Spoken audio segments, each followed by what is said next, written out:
প্রিয় নবম শ্রেণীর শিক্ষার্থী বন্ধুরা, তোমাদের জন্য নিয়ে চলে এলাম ফার্স্ট ইউনিট টেস্ট অর্থাৎ প্রথম পর্যায়ক্রমিক পরীক্ষার এই দোরগোড়ায় দাঁড়িয়ে ভূগোল বিষয়ে একটি চূড়ান্ত গুরুত্বপূর্ণ নমুনা প্রশ্নপত্র ও সাথে তার উত্তর। এই নমুনা প্রশ্নপত্রে থাকা প্রতিটা প্রশ্ন পরীক্ষার জন্য ভীষণ গুরুত্বপূর্ণ, পরীক্ষাতে আসার মতো প্রশ্ন। কাজেই তোমরা যারা ভূগোল পরীক্ষাতে ভালো রেজাল্ট করতে চাইছো, অবশ্যই এই নমুনা প্রশ্নপত্রে থাকা ছোট বড় প্রতিটা প্রশ্ন খুব ভালো করে পড়ে রাখো। এখান থেকে বেশ কিছু প্রশ্ন তোমাদের পরীক্ষাতে কমন আসতে চলেছে।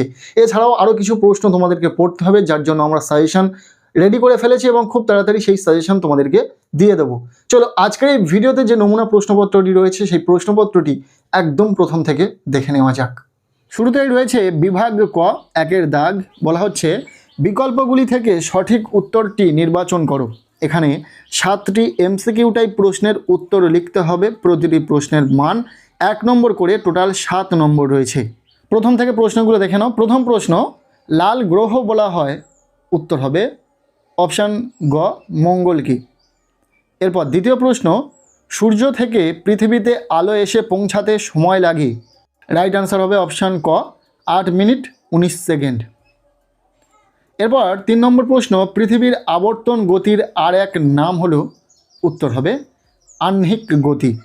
এখানে আমরা প্রতিটা প্রশ্নের নিচে সেই প্রশ্নের উত্তর করে দিয়েছি। 4 নম্বর প্রশ্ন, ছায়াবৃত্ত সৃষ্টির অন্যতম কারণ, উত্তর হবে পৃথিবীর আবর্তন গতি।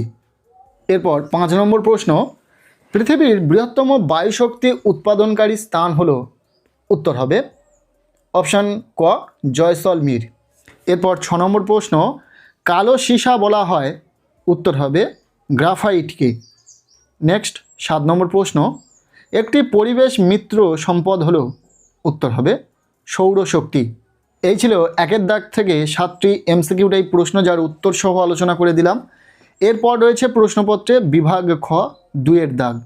তবে 2এর দাগের প্রশ্নগুলোকে বিভিন্ন ভাগে ভাগ করা রয়েছে। প্রথমে যেমন রয়েছে সত্য বা মিথ্যা নির্বাচন করো। এখানে 2টি সত্য মিথ্যা রয়েছে। উত্তর সহ দেখে নাও প্রশ্নগুলো। প্রথম প্রশ্ন, বিগ ব্যাং থেকে বিশ্ব ব্রহ্মাণ্ডের সৃষ্টির রহস্য সম্বন্ধে জানা যায়, উত্তর হবে সত্য। আর দ্বিতীয় যে প্রশ্নটি রয়েছে, সম্পদ বিকাশের অন্যতম প্রধান নিয়ন্ত্রক হলো প্রকৃতি, এটি সত্য না মিথ্যা, উত্তর হবে সত্য।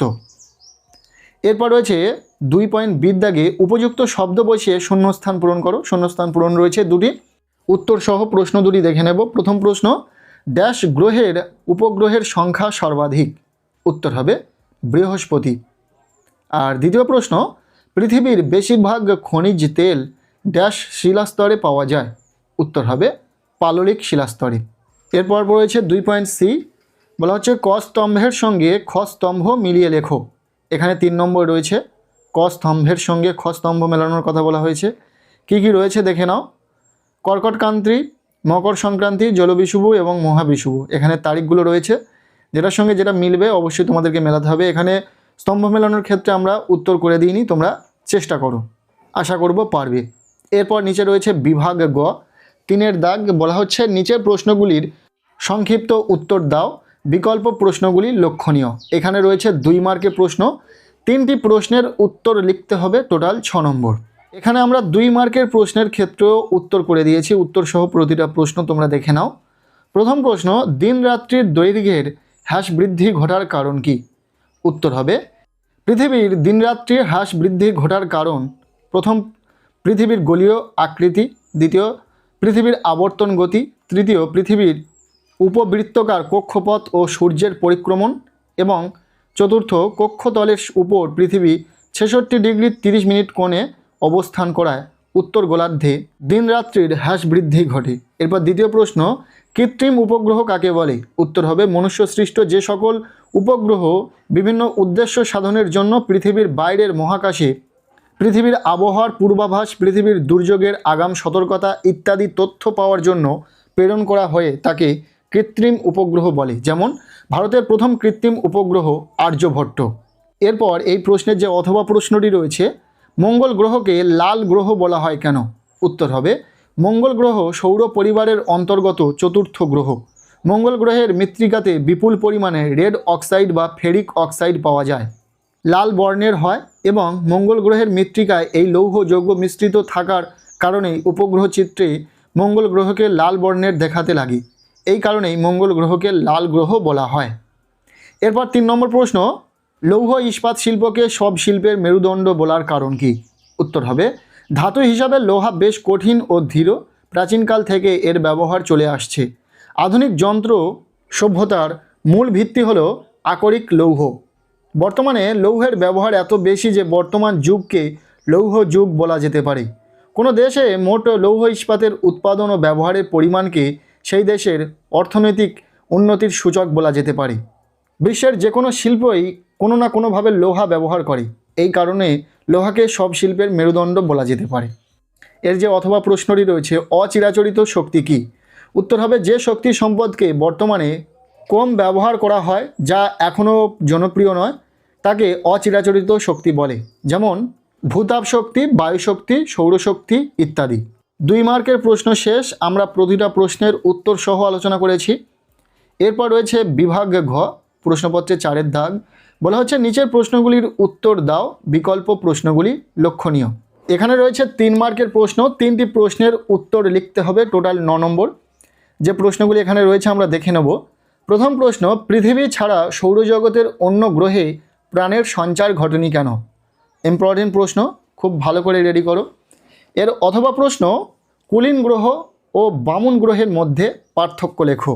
একটা কথা বলি, ভূগোল পরীক্ষাতে 2 মার্কের প্রশ্ন হোক, 3 মার্কের প্রশ্ন হোক বা 5 মার্কের বড় প্রশ্ন হোক, প্রতিটা প্রশ্নের ক্ষেত্রে একটি করে বিকল্প প্রশ্ন তোমরা পরীক্ষাতে পাবে। প্রতিটা প্রশ্নের একটি করে অথবা প্রশ্ন পরীক্ষাতে থাকবে, এক্ষেত্রে তোমাদেরই সুবিধা হবে। যেমনভাবে এই প্রশ্নপত্রটি তোমরা দেখছো, ঠিক এই রকম হুবহু প্রশ্নপত্র হতে চলেছে তোমাদের পরীক্ষাতে। এরপর দ্বিতীয় প্রশ্ন, পৃথিবীর অপসূর ও অনসূর অবস্থান বর্ণনা করো। এর অথবা প্রশ্ন, নরওয়েকে নিষিদ্ধ সূর্যের দেশ বলা হয় কেন? এরপর 3 নম্বর প্রশ্ন, প্রচলিত শক্তি ও অপ্রচলিত শক্তির পার্থক্য লেখো। এর অথবা প্রশ্ন, সম্পদের পুনর্নবীকরণ বলতে কী বোঝো? 3 মার্কের জন্য এই প্রশ্নগুলি অত্যন্ত গুরুত্বপূর্ণ প্রশ্ন, খুব ভালো করে পড়ো। আশা করব এখান থেকে পরীক্ষাতে কমন পাবে প্রশ্ন। এরপর রয়েছে প্রশ্নপত্রে বিভাগ উ, 5-এর দাগ। বলা হচ্ছে, যে কোনো একটি প্রশ্নের উত্তর দাও। এখানে 5 মার্কের প্রশ্ন রয়েছে। 2টি প্রশ্ন পরীক্ষাতে থাকবে, একটি প্রশ্নের উত্তর লিখতে হবে। এখানে যে 2টি প্রশ্ন রয়েছে দেখে নাও। প্রথম প্রশ্ন, জিপিএসের বহুমুখী ব্যবহার লেখো। অত্যন্ত গুরুত্বপূর্ণ প্রশ্ন, খুব ভালো করে পড়বে। এরপর দ্বিতীয় প্রশ্ন, বার্ষিক গতির ফলাফলগুলি সম্পর্কে সংক্ষেপে লেখো। এই 2টি প্রশ্ন অত্যন্ত গুরুত্বপূর্ণ প্রশ্ন, খুব ভালো করে পড়বে। এরপর রয়েছে বিভাগ চ, 6-এর দাগ। বলা হচ্ছে, ভারতের রেখা মানচিত্রে নিম্নলিখিত স্থানগুলি উপযুক্ত নাম ও প্রতীক চিহ্ন সহ চিহ্নিত করো। 5টি স্থান চিহ্নিতকরণ করতে হবে। কি কি রয়েছে আমরা দেখে নেব। প্রথম, ছত্তিশগড়ের একটি লৌহ খনি। দ্বিতীয়, ভারতের বৃহত্তম কয়লা খনি অঞ্চল। এরপর 3 নম্বর, ভারতের বৃহত্তম তৈল ক্ষেত্র, ইম্পর্টেন্ট রয়েছে। নেক্সট রয়েছে 4 নম্বর, পশ্চিমবঙ্গের একটি জলবিদ্যুৎ কেন্দ্র। নেক্সট রয়েছে দক্ষিণ ভারতের একটি জোয়ার ভাটা শক্তি কেন্দ্র। ম্যাপ পয়েন্টিংয়ের ক্ষেত্রে এই স্থানগুলি চিহ্নিতকরণ খুব ভালো করে দেখে রাখবে। ব্যাস, এই ছিল ক্লাস 9-এর ফার্স্ট ইউনিট টেস্টের একটি প্রশ্নপত্র ভূগোল বিষয়ে। এই প্রশ্নগুলো তোমরা খুব ভালো করে পড়ো। এই প্রশ্নপত্রে ছোট বড় প্রতিটা প্রশ্নই ভীষণ ইম্পর্টেন্ট রয়েছে। এছাড়াও আমরা খুব তাড়াতাড়ি সাজেশন দিয়ে দেবো। ফার্স্ট ইউনিট টেস্টের জন্য ঠিক কোন প্রশ্নগুলো পড়তে হবে বলে দেবো। আজকের এই ভিডিওটি তোমাদের কেমন লাগলো অবশ্যই কমেন্ট সেকশানে জানিও। ভিডিওটি ভালো লেগে থাকলে লাইক করে দাও। চ্যানেলে নতুন হলে চ্যানেলটিকে সাবস্ক্রাইব করে রাখো। আর পারলে ভিডিওটি বন্ধুদের সাথে প্রচুর শেয়ার করে দাও। প্রত্যেকের ভূগোল পরীক্ষা খুব ভালো হোক সবার জন্য। শুভ কামনা রইল।